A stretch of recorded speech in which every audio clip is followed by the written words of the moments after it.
How's it going, everybody? So I am going to talk today about the difference between an IPA and a double IPA. There is a lot of misguided, whatever you want to, however you want to put it, notions about what a double IPA is. So that's why today we're going to go over a quick little difference of the two, and give some bonus history and a little bit about the Imperial IPA as well, a little bit. So.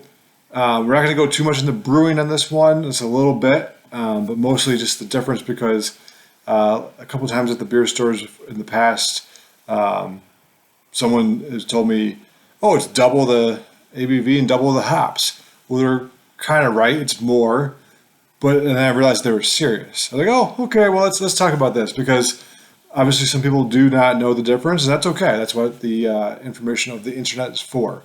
So.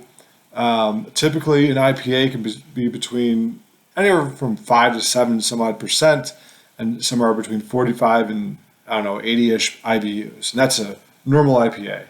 And yes, there's some below and above that, but I'm talking about just across the board, well balanced IPA or so, right?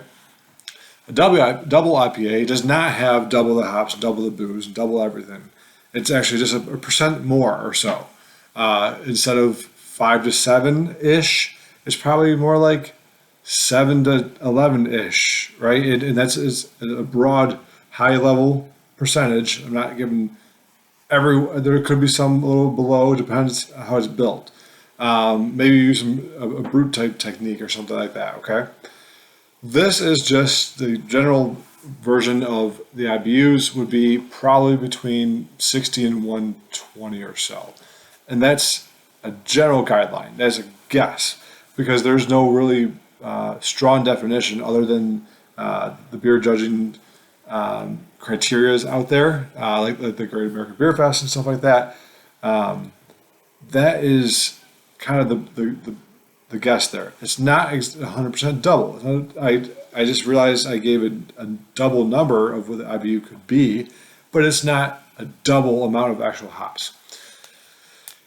First of all, when you're building a recipe for a double IPA, you're going to add more malt to it because you need more booziness to kind of handle be the backbone of more hops you're adding to it. However, what happens when you add more malt to it? You're going to have more sweetness and body and everything like that. So yes, you still want to do that. Yes, you still can do that, and I still advise to do that.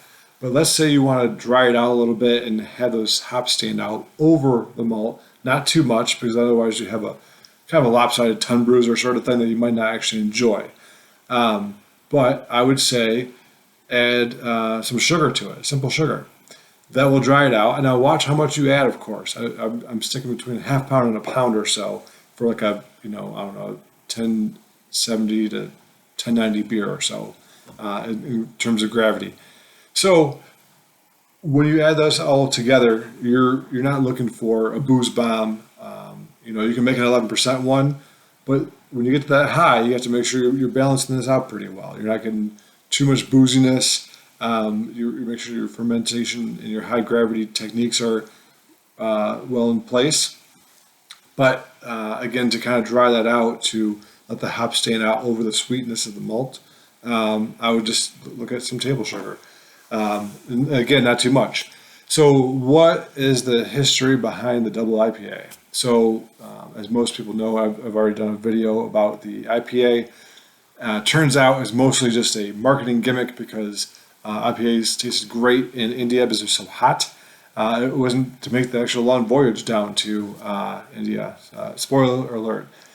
And the double IPAs, the history can kind of go back to, let's say, the monks when they were brewing doubles and triples, right? Using those techniques to go above and beyond a single version of what they brewed. So they have their doubles, triples, and quads. Same thing can be applied to the IPA. You're not exactly doubling the entire malt bill from a double to a triple. It's just going up a little bit. So that's kind of how they started that trend, and it's how it's kind of built today. But The first one that's ever brewed that we know of is Pliny the Elder in Southern California. Now we know. That's a quick little video for you about the double IPA versus single IPA. There's not a ton about that, but I hope that helps you learn about that. Cheers.